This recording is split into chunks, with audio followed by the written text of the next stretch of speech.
In the state of Florida, a Class G security guard can only carry a carbine if they are protecting critical infrastructure.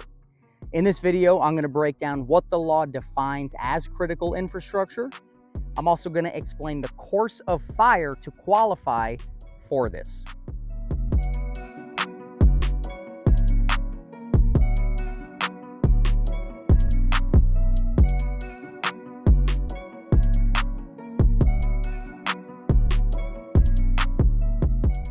Welcome to my channel. My name is Frank Latella. I'm the owner and founder of Boynton Guns, a retail firearms store and security academy in Boynton Beach, Florida. Before I jump into stage one of this qualification, I want to briefly talk about the Florida security licensing. In case you are unaware, you understand how it's structured. Now, in order to work security in Florida, you need your D license, D Delta. That is any type of security service, whether it's an armored car, whether it's a gated community, loss prevention, whatever the case is, all the way up to, let's say, bodyguard, executive protection, you need your D license. If your employer requires you to carry a gun while performing security duties, you also need your G license, G as in golf. Okay, it's a companion license, meaning you cannot just have the G. So I made a video about a year ago that will pop up here. I'm also going to put it in the description of this, which goes through the handgun qualification, pistol and revolver. When can a security guard carry a rifle? In the state of Florida, it's only permitted when that guard has a job with a government contract, meaning the security guard is employed by a security agency, and the agency has a contract with a local, state, or federal government. A security officer can also carry a rifle if it is specifically stated in the contract between the security agency and what's known as a critical infrastructure facility. So let's talk about what jobs that would consist of. A chemical manufacturing facility or refinery, electrical power plants, water intake, water treatment, pump stations, natural gas or gas processing facilities, and some transportation hub infrastructure. Now, it doesn't say anything about schools, right? Wouldn't that be interesting if there were qualified, not just bottom of the barrel, you barely passed your test security officers, qualified security guards with rifles to protect schools? I think that should be critical. But as far as the way the law is written now, those are the only ways that a guard can carry a rifle. Now, it also has to be listed in the contract. Just because a security guard is working at a power plant, let's say, maybe the contract says, no, you're fine with just a handgun. You can't just show up one day with your rifle. The security guard may only carry a semi-automatic rifle, and the caliber being .223 or .556. Now, pistol caliber carbines are still allowed. So a 9mm rifle will still be accepted, but it can't be anything else. You're not going to use a 30-06 when you're doing security. All right, let's get into it. Stage 1, 75 feet.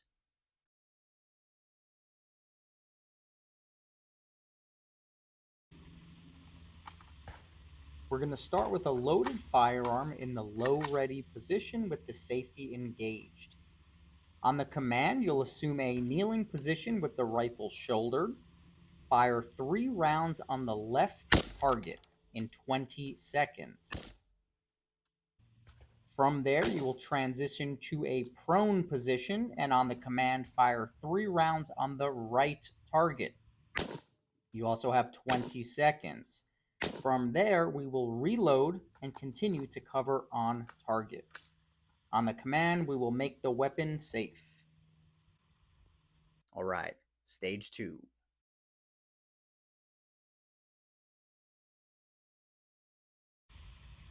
We are starting with a loaded firearm in the low ready position with the safety engaged. On the command, we will bring the firearm to a shoulder ready position and fire 3 rounds on the right target. after that third shot, notice how I turn the gun slightly on an angle so I can check the ejection port to confirm there is no malfunction before switching sides and firing 3 rounds on the left target. You also have 10 seconds to do so. From there, we will reload and make the weapon safe. Stage 3, 30 feet.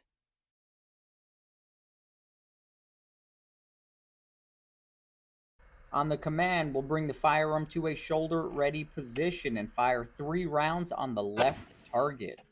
From there, we will enter a kneeling position and fire an additional 3 rounds on the right target. We have 15 seconds to complete all of that.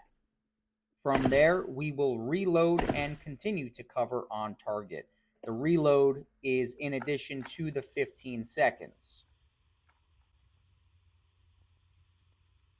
Before we get into stage 4, which is the final stage, I want to drop a quick line on this cool product called the Boosted Safe. Now, I'm not going to waste your time talking too much about it because I did make a video about it. I'm going to put it right here and in the description. So to make things sweet and simple, if you carry a gun on you everywhere you go, sometimes we enter establishments where we can't have that gun. Maybe a bar, maybe a federal building, you name it. So you could leave the gun in the car and just hope nobody does a smash and grab and steals it. But the Boosted Safe is a pretty cool thing that you put in the backseat of the car. It latches into where the child safety lock is for a car seat or a booster seat, and it can't be removed from the outside. Watch the video, go to their website. If you think it's right for you, it's not for everybody, but if you think it's right for you, save 15% by using my promo code FRANK15. All right, stage 4, we made it this far. Let's do it.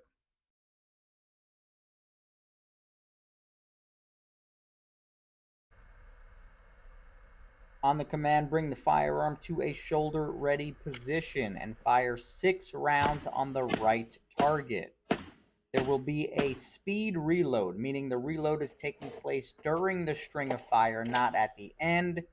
From there, we will fire an additional 6 rounds on the left target. You have 20 seconds to complete everything. That is a generous amount of time, especially at a close range like this. So to play this one more time at regular speed, you can see it'll take me about 10 seconds to complete everything, which is half of the time that we are allocated. At the end, I will eject the magazine, charge the weapon several times to confirm we are safe.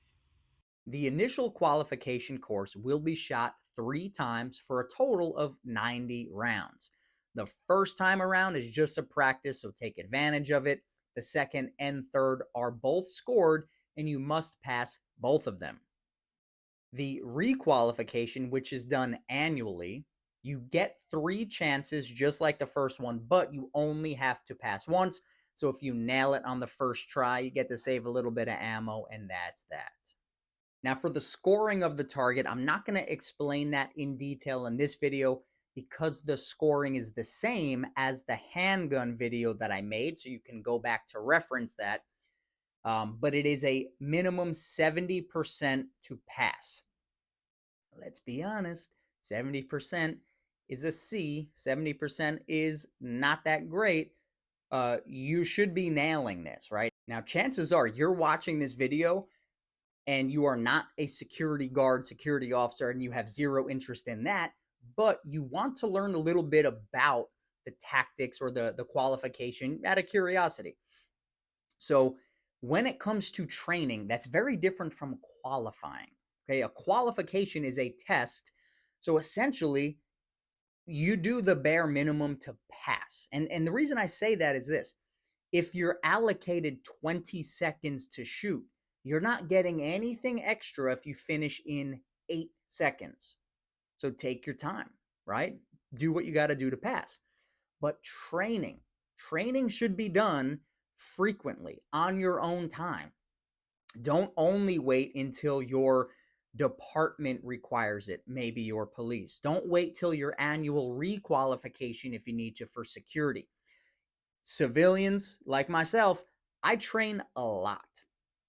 Not because I have to, because I want to, but in my mind, I think of it as a necessity, right? I'm not forced to do it, but I choose to do it. So, one of the many, many drills that I do and that you can find online, this is something that I put together after a 2-day course that I taught. Now, I consider it a stress drill. It could be made easier, it could be made harder by just changing a couple of things. Consider this a level 1 drill, nothing too crazy. All right, we're finishing up the rifle course. A little bit of stress. We get the heart rate going, and then we have to clear a malfunction as we go. So I'm going to go right about here. We're starting it off 10 push-ups, followed by 20 squats, and then a sprint. Then the drill begins. Here we go. 1, 2, 3.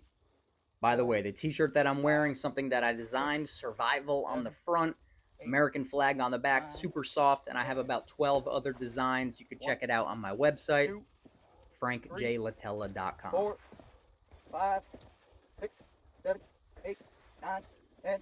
1, 2, 3, 4, 5, 6, 7, 8, 9, 10.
Drop a comment below, ask a question, and if you got value out of this, you might also like this video. And if you want to stay tuned on future videos, subscribe here. You are your own first responder.